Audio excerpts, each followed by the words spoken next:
The African Tourism Leadership Forum is a Pan-African dialogue platform that brings together key stakeholders of Africa's travel, tourism, hospitality and aviation sectors to devise strategies for the Intra Africa travel and tourism growth across the country.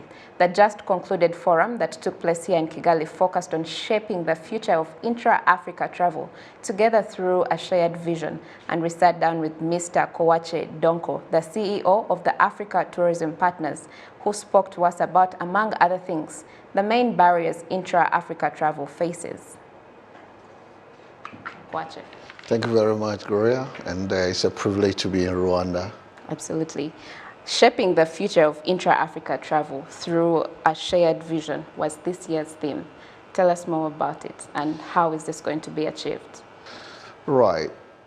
As we all know, this year has been a very difficult year for each and everyone.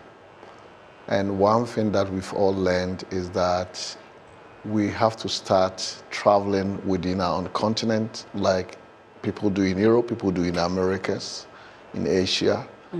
And we got to start understanding what our continent has to offer for each and every one of us. However, it's very important that we understand these things through a common vision. When we agree on the vision that we need to all look up to, we need to realize in the future, that is the only time that we'll be able to do these things. So the purpose of this particular theme is to indicate that there is a need for our leadership to basically start looking at having a common goal, ensuring that we work together. And if we work together, we'll be able to achieve the future that we want as far as traveling across Africa is concerned. Absolutely. And that is exactly what we are trying to achieve. So, and during this forum, you also launched what you call the Mine Africa campaign. What's this about? The Mine Africa campaign is not particularly our initiative, but we are working with the UNWTO. The UNWTO has done some great job this year. They ran the Brand Africa Challenge. The Brand Africa initiative is part of UNWTO 10-point agenda for Africa. And we had a vision of looking at what we call One Africa initiative. Looking at the fact that UNWTO is the industry leader across the globe and they are doing some fantastic work in Africa. We felt that it's important that we tag on their leadership to be able to roll out the intention. So throughout the year, there has been a couple of meetings with UNWTO and the Africa National Tourism Authority CEOs. And the idea is to build market confidence for the continent. But what we are saying is that we have to own it as a continent. People who live in, people who visit the continent, people who support the continent belongs to us. And the only way we can basically change the narrative is for us to start telling our own stories. If you look at during COVID, a lot of countries have launched different initiatives to promote domestic tourism. That is a very proud achievement because we are taking back the ownership. We are telling our own stories. And that is the whole initiative, is to build a brand for Africa and build market confidence. Because traditionally, people talk about the negative stories about Africa. There's negative perception. And the reason has been that we Africans haven't stood up to basically share our own story with the rest of the world.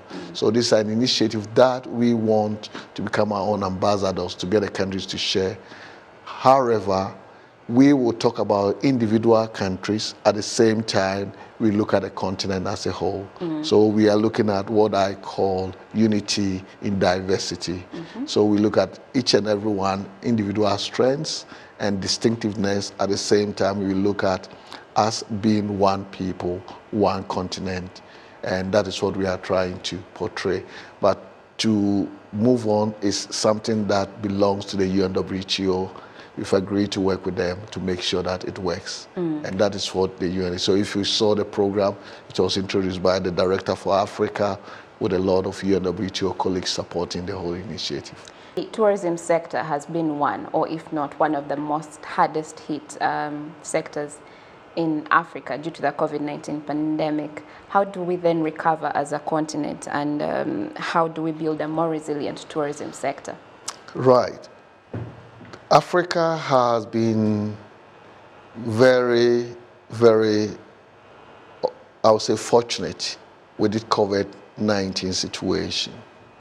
It has taught us a lot. It has taught us that we have a lot of good stuff on this continent. It has taught us that there is so much we can explore on our continent. At first, as Africans, we don't even spend our holidays here. We go outside. You know, you got the big bags, a lot of bags. You go to Europe, you go to Germany, you go to France, you go to whatever.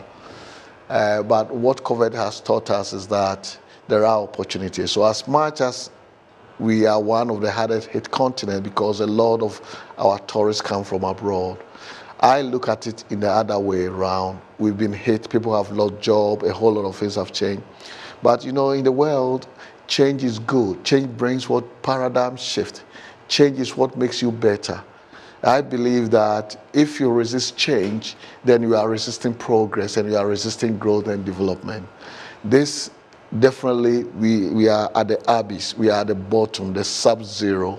However, it's an opportunity for us to bring out what you call the green shoot. It's like when a place burns, what happens? When it rains, you see the green grass coming out, okay? And that is what is going to come out of Africa. Now, each and every country is looking at domestic tourism, which has been seriously discussed in the country.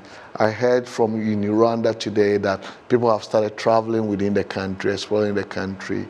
Had it not been this, some of the people that even wanted to have on the panel to get good ideas, you wouldn't have had them.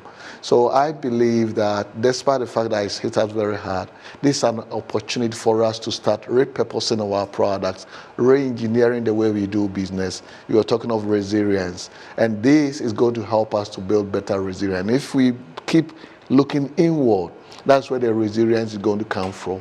We have to find new ways. We've got to be smarter. We've got to be proactive. And I think it's taught all of us a lot of lessons.